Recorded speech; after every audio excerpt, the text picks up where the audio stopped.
26 जनवरी कल है और ये गणतंत्र दिवस 76वां मनने जा रहा है। समय की बात है, समय भाग रहा है। 76 साल हो चुके हैं हम लोग भारत को आज़ाद हुए और कॉन्स्टिट्यूशन बने हुए। एज ए डॉक्टर मैं कार्डियोलॉजिस्ट दिल्ली अपोलो हॉस्पिटल से रात को 10:30 बजे मैं एक मैसेज देना चाहता हूँ। आज़ाद हम लोग हो गए हैं और कॉन्स्टिट्यूशन लागू है, भारत में अच्छे काम हो रहे हैं। विकसित भारत अभी होने की तैयारी है, लेकिन अभी हुआ नहीं है विकसित भारत। डेवलप्ड कंट्री, मैं फ्रांस में काम करता था। मैं दिल की बात करना चाहता हूँ कि क्या हम में क्या कमी है जो अभी तक हम विकसित नहीं हो पाए। तो अभी मैं दिखाता हूँ, ये देखिए, ये हमारे प्रधानमंत्री जी से डायरेक्ट रिलेशनशिप हैं और ये हमारा रूम है। अब हम सबसे पहले दिखाते हैं गणेश जी की जय हो। और ये वैष्णो माता जम्मू कश्मीर कटरा। बात ये करना चाह रहा था कि हम लोग 76 साल हो चुके हैं। पाकिस्तान को हम लोग 47 में खो दिया था। हम तो कहेंगे छोटा भाई है, खो दिया था, पार्टीशन हुआ था, वो अलग बात है। अभी बात यह है कि भारत को और पड़ोसी देशों को सबको विकसित कैसे किया जाए। तो पहले हम लोग विकसित होना चाहते हैं। विकसित का मतलब क्या होता है? विकसित भारत का मतलब है कि कोई भी बच्चा रात को भूखा ना सोए पूरे देश में। किसी भी पुरुष या स्त्री या किसी भी व्यक्ति को दवाइयों की कमी ना हो। विकसित भारत का मतलब है कि कोई भी आदमी, कोई भी बच्चा भूखा ना सोए और किसी भी व्यक्ति को इलाज की कमी ना हो, अस्पताल की कमी ना हो, बेड्स की कमी ना हो। और सबसे इम्पोर्टेंट बात है फाइनेंशियल स्टेबिलिटी, यानी कि सारे परिवारों में इतना पैसा हो कि वो अपना खर्चा चला पाए। खर्चा मतलब दाल रोटी, कहते हैं ना, दाल रोटी का मतलब है खाना हो, कपड़ा हो, रहने की जगह हो, छत हो, तभी हम उसको विकसित भारत मानेंगे। और ये चीज़ें लाने के लिए हम लोग को एक पूरी तरह से पूरी मेहनत करनी पड़ेगी। और सबसे इम्पोर्टेंट बात है कि सरकार चुनी जाती है कि आप पब्लिक की सेवा करें। बड़ा दुख की बात कहना पड़ता है कि सारे लोग पूरी तरीके से समर्पित नहीं है इस भाव के लिए। एक भाव होता है कि पब्लिक की सेवा करनी है, और हमारे क्या है, पूरे वर्ल्ड में है कि जब आप चुन के आते हैं तो पूरी तरीके से अपने काम में समर्पित नहीं होते।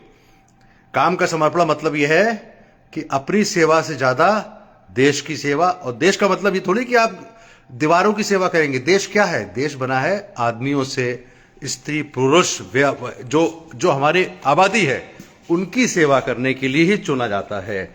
इसीलिए डेमोक्रेसी कही जाती है कि हम लोग कहते हैं कि हमारा डेमोक्रेटिक भारत सबसे बड़ी डेमोक्रेसी है। इसकी बात हम लोग खुश होते हैं, लेकिन भारत में अभी भी सब लोग पूरी तरह समर्पित नहीं है। मेरे ख्याल से 80% लोग समर्पित नहीं है। केवल 20% राजनीतिक, मैं कहना चाहूंगा, खुल के कहना चाहता हूं, वो समर्पित होते हैं पब्लिक सेवा में। तो पब्लिक सेवा करना आसान काम नहीं है। अगर पता लग जाए कि सबको पता लग जाए कि हमें केवल पब्लिक सेवा करनी है, तो मेरे ख्याल से राजनीति में काफी कम लोग आएंगे। अगर आपसे कहा जाए कि आपको पब्लिक सेवा करनी है तो आप राजनीति में आओगे? बताइए, शायद नहीं आएंगे। आप सोचे अपनी सेवा हो तो मैं आऊं? देखिए, राजनीति में आते हैं लोग पावर के लिए, और पी से एक छोटी सी चीज है, पैसा। अगर वो खत्म हो जाए, पावर ठीक है, it's okay, because you have power, आप अपने पावर से ही काम कर पाएंगे। लेकिन अगर दूसरा पी छोड़ दें तो पब्लिक सेवा हो जाएगी। 3 पी हैं, पावर, पब्लिक एंड पैसा। तो पब्लिक सेवा के लिए आइए, पावर और पैसे के लिए मत आइए। तो उसमें केवल हमको काफी कम लोग मिलेंगे। मुझे लगता है कि अगर केवल ऐसा हो जाए तो जैसे कि 520 है, 540 है लोकसभा भारत में, तो जितनी भी लोकसभा है उसमें आपको चिने गुने आसानी से लोग नहीं मिलेंगे इलेक्शन लड़ने के लिए। कोई बात नहीं, भगवान चाहेगा तो भारत विकसित होगा। 76 साल में तो विकसित नहीं हो पाया, अगले 5 साल में, 10 साल में विकसित होगा। अभी सोच बदला जाएगा। हर आदमी का पेट भरा होना चाहिए, हर आदमी को फाइनेंशियल स्टेबिलिटी होनी चाहिए, हर आदमी को दवा मिले, अस्पताल मिले। ये एक उटोपिया वर्ड होता है, UTOPIA। उटोपिया समझते हो आप? यूटोपिया का मतलब है कि ऐसी जगह, जी एक किशोर कुमार गाना भी है इसमें, जी वहां ले जाऊं जहां कोई दुख ना हो। तो यूटोपिया मतलब है जहां दुख ना हो, कोई प्रॉब्लम ना हो, कोई पॉवर्टी ना हो, कोई कोई भीख ना मांगे, कोई सबको खाना पूरा हो 140 करोड़ की आबादी के लिए।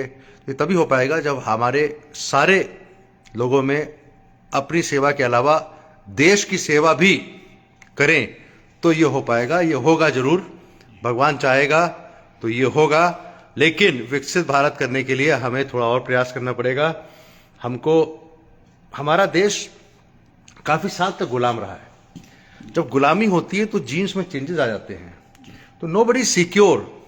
वो कल की हम लोग कल के बारे में ज्यादा सोचते हैं, आज के बारे में कम सोचते हैं। क्यों?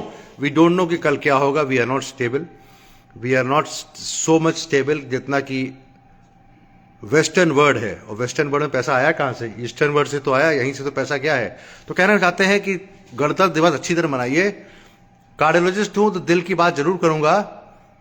दिल की बात ही करना चाहता हूं कि आप सब लोग अपने दिल का ख्याल रखें। वो वाला दिल नहीं, आशिकी वाला नहीं, अपने हार्ट की हेल्थ को संभाल के रखें। अपने नॉर्मल वॉक करें, डायबिटीज को कंट्रोल करें, ब्लड प्रेशर को कंट्रोल करें, मानसिक तनाव कम करें और नींद पूरी लें। अगर आप नींद पूरी लेंगे और टेंशन कम रखेंगे और सब कुछ भगवान पे छोड़ दीजिए, ऐसा नहीं कि काम ना करें, काम करिए और भगवान पे भी ध्यान रखिए। तो भगवान पे अगर पूरी तरह विश्वास करेंगे तो आपको मानसिक तनाव कम होगा। जी कि जो हुआ अच्छा हुआ, वो वाला गाना मत गाइएगा, ये क्या हुआ, कैसे हुआ, कब हुआ, छोड़ो वो अलग गाना है। लेकिन ये सोचिए कि जो हो रहा है भगवान की मर्जी से हो रहा है, जो होगा वह भगवान की मर्जी से होगा और आप सक्सेसफुल होंगे, आज नहीं तो कल। Thank you very much, doctor Vivek Gupta from Apollo hospital today at 10:35 PM from my office chamber in Apollo hospital. और आपको मैं अब थैंक यू करता हूं और once again very happy republic day है, इंडिपेंडेंस डे नहीं है। जी जी गणतंत्र दिवस है, स्वतंत्रता दिवस नहीं है। लोग कंफ्यूज हो जाते हैं। 15 अगस्त स्वतंत्रता दिवस, 26 जनवरी गणतंत्र दिवस, रिपब्लिक डे, 15 अगस्त independence day. Thank you very much, doctor Vivek Gupta from Apollo hospital on 25th of January 2024। Thank you, bye bye, जय भगवान जी। जय